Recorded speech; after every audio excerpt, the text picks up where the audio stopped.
Hand over your scholarship application, Leonie. Matilda's voice, sharp as ice, brushed the knuckles of my hand clutching the form.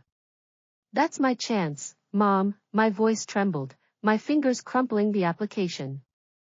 The nursing program at the community college, I've waited a whole year for this. Your chance. Matilda scoffed. Her nails dug sharply into the back of my hand as I clutched the form, making me jerk back in pain. She lunged forward to grab it. I held on for dear life, but she suddenly kicked me hard in the knee. I stumbled and crashed into the dining chair, my lower back slamming against the corner. Agony shot through me. Sierra snickered, blowing on her nails in the mirror before slamming the nail polish bottle down on the table. Sis, don't waste your energy. Mom said this money's for my ballet classes. My dance teacher says I was born to dance ballet. Someone as clumsy as you? Going to school is just a waste. Why? I finally raised my voice. She quit 3 hobbies last year, each after less than a month. I get up at 4 every morning to deliver newspapers, and I wash dishes at the diner every night just to save for tuition. Now that the scholarships come through, you're still trying to steal it? Why? Because you're the older sister. Casper's voice boomed from the doorway. He'd just gotten home from work, tossing his briefcase onto the entryway table and flinging his coat at me. We've raised you all these years, can't you make a little sacrifice for the family? Sierra's going to be an artist, and Kieran's got to go to private school. What good is all this schooling for a girl like you? The stench of cigarette smoke and sweat on the coat choked me. It was his new designer coat. Last week, Sierra spilled coffee on it, and he'd only frowned before comforting her, telling her not to blame herself. But the other day, I'd slipped while carrying a plate and chipped the edge of his wine glass. He'd slapped me across the face without hesitation, my lips swollen for 3 days, throbbing with every bite of food. He even locked me in the pantry without food for a whole day, saying I needed to remember my place. I'm not your tool, I gritted my teeth, tears stinging my eyes, but I refused to let them fall. I'd learned long ago not to cry, tears only brought more vicious insults and harder beatings. Seeing I wouldn't let go, Matilda grabbed the application and started tearing it. The sound of paper ripping was ear-piercing in the kitchen. I'm telling you, Leonie, you will hand over this application today, whether you like it or not. Her nails scraped my wrist, leaving red streaks. If you dare disobey me, I'll throw away all the money you've saved and get you fired from the diner. I knew she meant it. Last year, I'd saved $500 to buy myself a new pair of shoes. My old ones had holes in the soles, and in the winter, ice water seeped in, turning my toes bright red and swollen. But when she found the money, she gave it all to Kieran right in front of me to buy the latest game console. I confronted Kieran, but he smashed the console into my forehead, calling me a worthless bastard. A bruise bloomed on my temple instantly. Matilda stood by and watched, not stopping him. She even handed him a Coke, laughing. Let her throw a fit, Kieran. Teach her a good lesson so she doesn't forget what she's here for. Dad, look at Mom. I turned to Casper, hoping for some justice, but he just waved his hand impatiently. Cut it out. Matilda's right, you should let your younger siblings have their way. I'll go to the school tomorrow to withdraw your application and sign Sierra up for ballet classes while I'm at it. He paused, his eyes filled with disgust. And don't quit your job at the diner. You'll come home every night to tutor Kieran. He failed his math test again. I froze. Tutor him? Kieran was 13, and I hadn't even finished high school. Matilda had made me drop out to work because she said we couldn't afford it, yet she used my paychecks to hire a private tutor for Kieran. And he still failed every test. I'm not tutoring him. I'm going to school. I let go of the application. The torn pieces scattered across the floor, like my shattered hopes. Enraged, Matilda slapped me hard across the face. The sound echoed, and my ears rang. How dare you talk back to me? She grabbed me by the hair, slamming my head against the dining table twice. The clatter of plates mixed with my muffled groans. I made you drop out, you dropped out. I made you work, you worked. I told you to tutor Kieran, you will tutor him. Who do you think you are? If we hadn't taken you in, you would have starved to death on the streets. She let go of my hair, then punched me hard in the back several times. I doubled over in pain, tears finally spilling out. Sierra clapped and laughed, humming a tuneless song as she threw pieces of the torn application at my face. Kieran ran out of his room too, holding a plastic stick. He whipped my arms with it while tossing the paper scraps at me. Old witch, get out of here and work. Don't ruin my game time. Someone like you doesn't deserve to go to school, you're only good for waiting on me and Sierra. I pushed Matilda away suddenly and ran for the door. I knew I couldn't fight them, I could only run. But just as I reached the entryway, Casper grabbed my arm. His grip was so tight it felt like my bones would snap. Trying to run? He sneered, dragging me into the living room. Today I'm going to teach you who's in charge here. He pinned me down on the sofa, picked up a feather duster, and started lashing me with it. For being disobedient. For stealing Sierra's chance. For refusing to tutor Kieran. The wooden handle of the feather duster lashed down on my back, arms, and legs, searing pain shooting through me with each lash, every strike feeling like a tearing sensation. I curled up on the sofa, covering my head with my hands as tears mixed with sweat streamed down my face. Sierra and Kieran watched, Sierra even yelling instructions. Dad, hit her legs.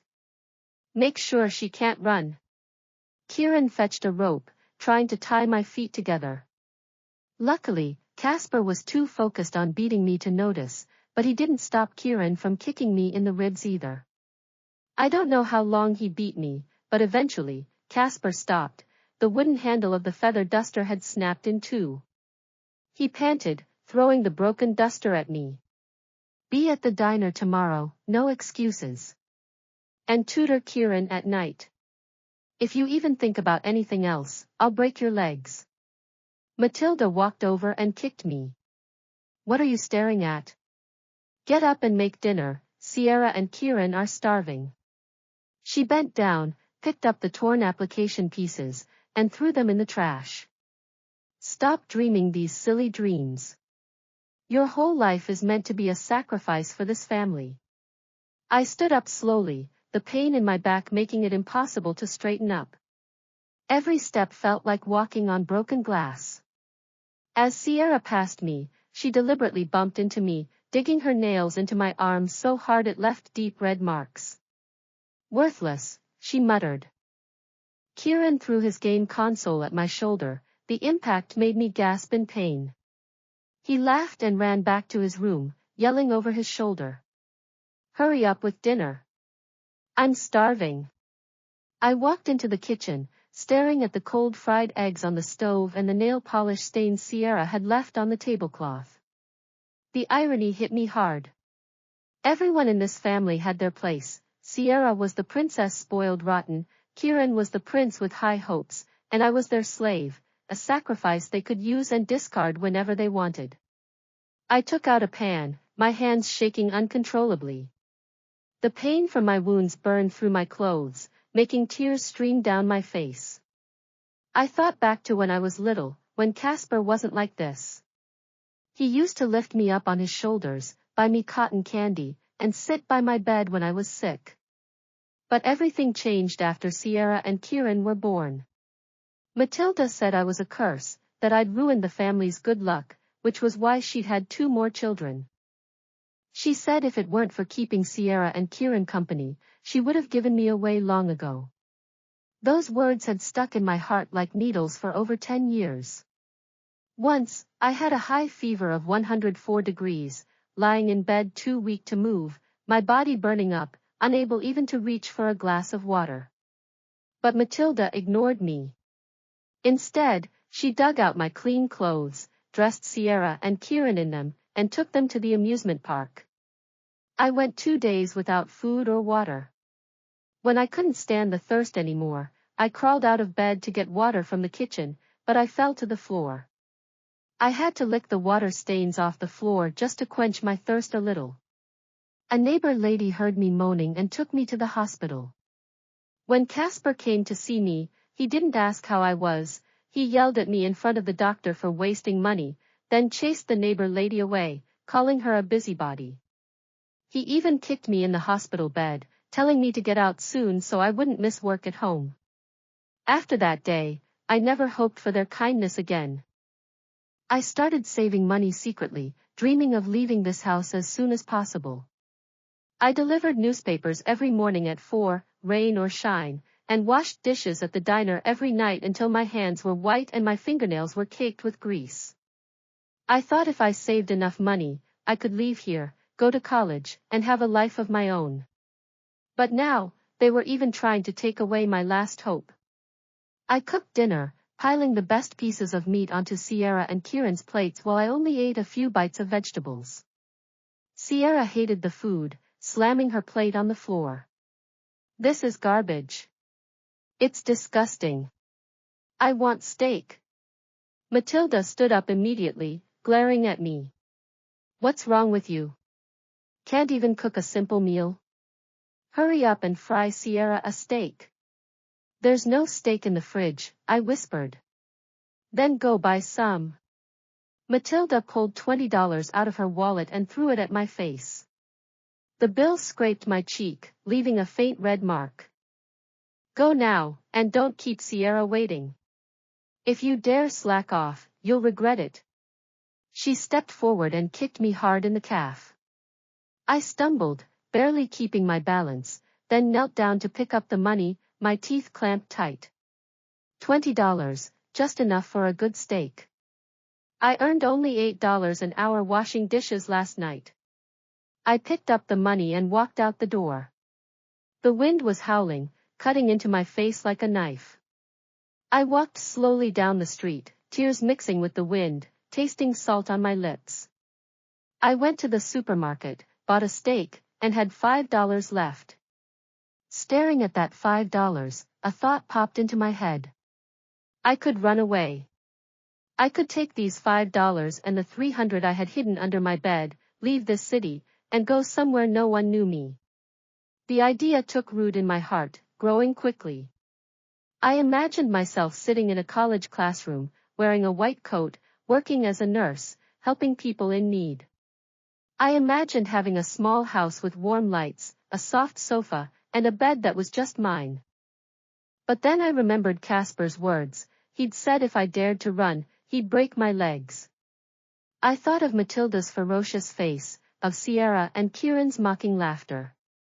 Fear gripped me. What if I couldn't run far enough? What if they found me and brought me back? I'd face even worse abuse. I held the steak and walked back home slowly. When I opened the door, Matilda was sitting on the sofa watching TV, Sierra was playing on her phone, and Kieran was gaming. No one asked how long I'd been gone, no one asked if I was cold.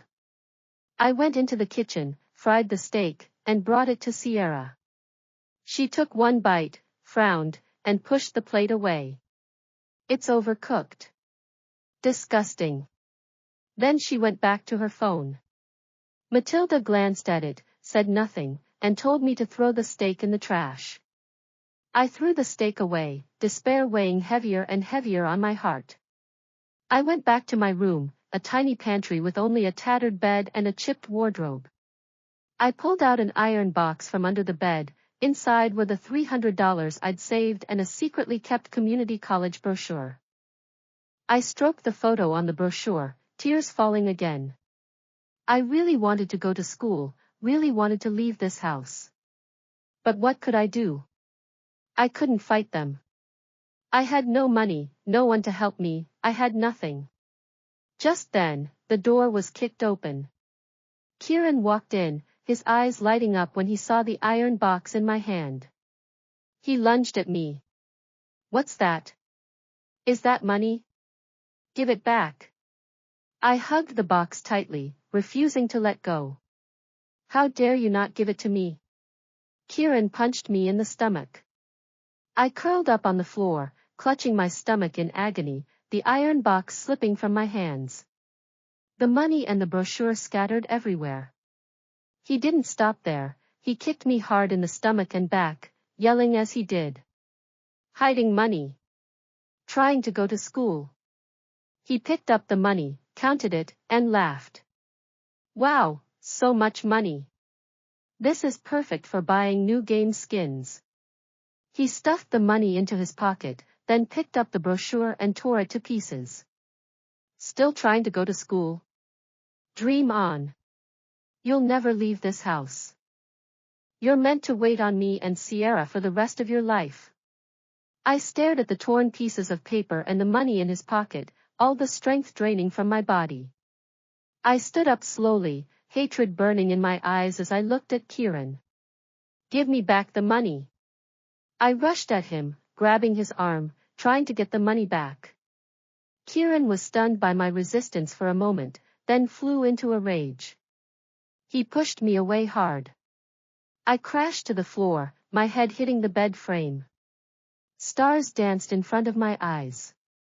He jumped on top of me, slapping me back and forth as his fists rained down on my face and body. You bitch! How dare you hit me? I'll kill you. I didn't dodge, didn't fight back, I just stared at him, one thought in my mind, I have to leave here, I must leave here. His fists kept coming down on my face and body. I didn't dodge, didn't fight back, I just stared at him, one thought in my mind, I have to leave here, I must leave here.